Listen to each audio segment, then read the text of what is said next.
Vehicles in Battlefield has always played a big part. It's part of the all-out warfare and pushing the sandbox experience to the limit. We're extremely proud of them and pushing forward now with the variety, the brutality, the physical vehicles, the presence on the battlefield.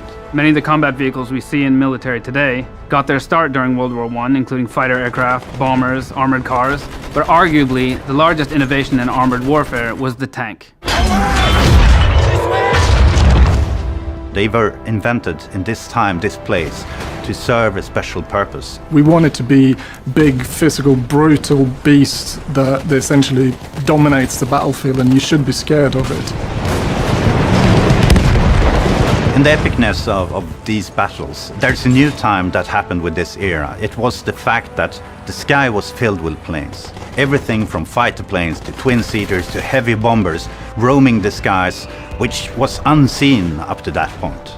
Maneuvering these planes was different than modern aircraft. They were quite light but had really powerful engines, so you can feel gravity's pull when you climb and dive. It allows us to really give the players the feeling of being up in the sky and circling around the clouds, and I think it really offers something truly unique. One thing that we're really excited about with Battlefield 1 is the introduction of the tanker and the pilot class. Those classes are unique for when you spawn into a tank or a plane, respectively.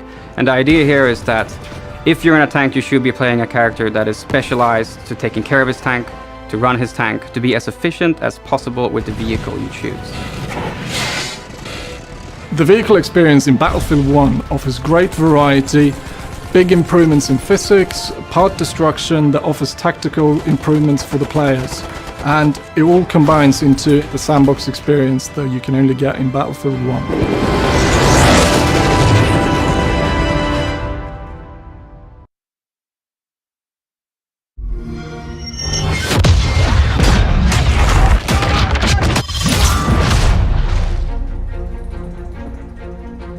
The arsenal of Battlefield 1's weaponry is super exciting to me. We have been allowed to open up a totally new world. It's not another M16 that we're about to build. Just a huge variety of weapons in this war. I mean, everything from clubs and very medieval, brutal, close-quarter weapons to fast-firing machine guns and submachine guns. These weapons, for their time, were the peak of engineering.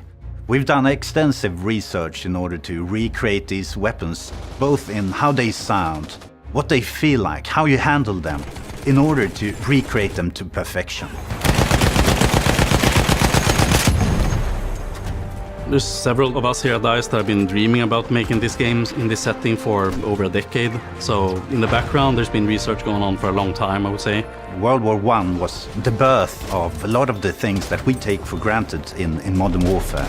All of these tools were created for a special purpose. Right there, right now, they needed to solve a problem, and they came up with this variety of tools. We're not recreating the past. We're taking that as an inspiration, and then we're trying to take this into a modern perspective.